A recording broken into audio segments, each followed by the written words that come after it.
Assalamualaikum warahmatullahi wabarakatuh. Saya Keisha Alifa dengan NPM 217555052 dari kelas Akuntansi Perpajakan 3B. Di sini saya akan menjelaskan materi tentang laporan keuangan guna untuk menyelesaikan tugas akuntansi menengah dari Bapak Rusmianto. Laporan keuangan adalah suatu penyajian terstruktur dari posisi keuangan dan kinerja keuangan suatu entitas. Manajemen entitas bertanggung jawab atas perwirausahaan dan penyajian laporan keuangan entitas. Tujuan laporan keuangan yaitu memberikan informasi mengenai posisi keuangan, kinerja keuangan, dan arus kas entitas yang bermanfaat bagi sebagian besar pengguna laporan dalam membuat keputusan ekonomi. Berdasarkan PSAK 1 mengatur laporan keuangan yang wajib dibuat oleh perusahaan yang listing di Bursa Efek.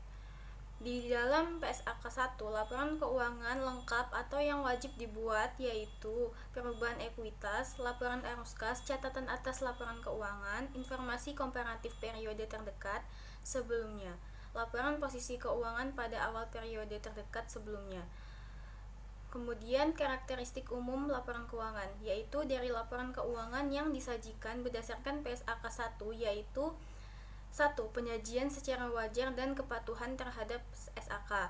2. Entitas yang laporan keuangan telah patuh pada SAK membuat pernyataan eksplisit kepatuhan pada SAK. Ketiga, entitas tidak dapat memperbaiki kebijakan akuntansi yang tidak tepat, baik dengan pengungkapan atau materi penjelasan. 4. Dalam menyusun laporan keuangan, manajemen membuat penilaian terhadap kemampuan entitas dalam mempertahankan kelangsungan usaha. Kelima, entitas menyusun laporan keuangan atas dasar akrual kecuali laporan arus kas.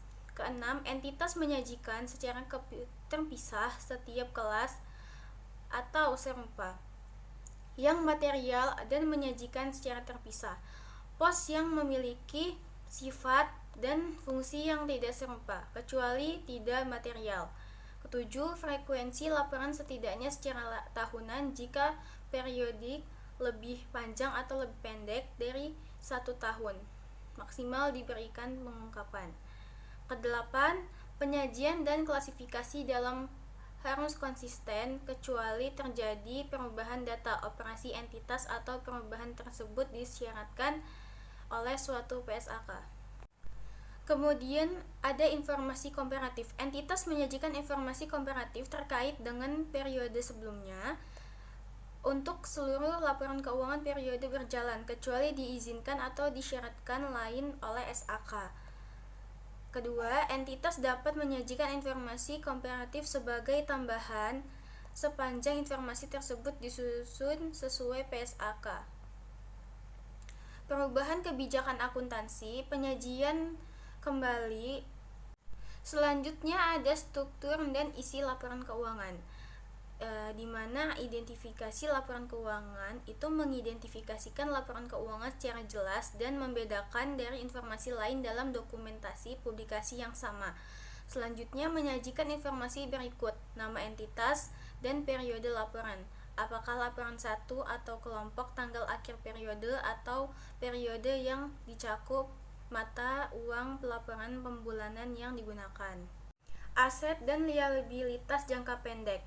Klasifikasi aset lancar jika mengharapkan akan merealisasikan aset atau yang dimaksud menjual atau menggunakannya dalam siklus operasi normal. Memiliki aset untuk tujuan diperdagangkan, mengharapkan akan merealisasi aset dalam jangka waktu 12 bulan setelah pelaporan atau 1 tahun. Kas atau secara kas PSAK 2 kecuali aset tersebut untuk menyelesaikan liabilitas sekarang kurangnya 12 bulan setelah periode pelaporan. Kemudian entitas mengklasifikasikan aset yang tidak termasuk ke kategori tersebut sebagai aset tidak lancar. Kemudian klasifikasi liabilitas pendek jika memperkirakan akan menyelesaikan liabilitas tersebut dalam siklus operasi normalnya. Kedua, memiliki liabilitas tersebut untuk tujuan diperdagangkan. Ketiga, liabilitas tersebut jatuh tempo untuk diselesaikan dalam jangka waktu 12 bulan 5 tahun periode pelaporan. Ketiga, liabilitas tersebut tidak memiliki waktu tanpa syarat untuk menunda menyelesaikan liabilitas selama sekurang-kurangnya 12 bulan setelah periode pelaporan. Kemudian, laporan laba rugi dan penghasilan komprehensif lain. Penghasilan komprehensif atau perubahan aset, liabilitas, ekuitas yang bukan berasal dari transaksi dengan pemilik. Kemudian, penghasilan komprehensif terdiri dari laba rugi tahun berjalan dan penghasilan komprehensif lain. Ketiga, laporan laba rugi komprehensif dapat dihasilkan dengan dua cara. Pertama, laporan laba rugi dapat dilanjutkan bagian kedua penghasilan komprehensif bulan atau bulan lainnya. Kedua, laporan laba rugi dan laporan penghasilan komprehensif yang dimulai dari laba rugi tahun berjalan. Terima kasih, itu saja yang dapat saya sampaikan. Kurang lebihnya saya mohon maaf. Kepada Allah saya mohon ampun. Terima kasih. Wassalamualaikum warahmatullahi wabarakatuh.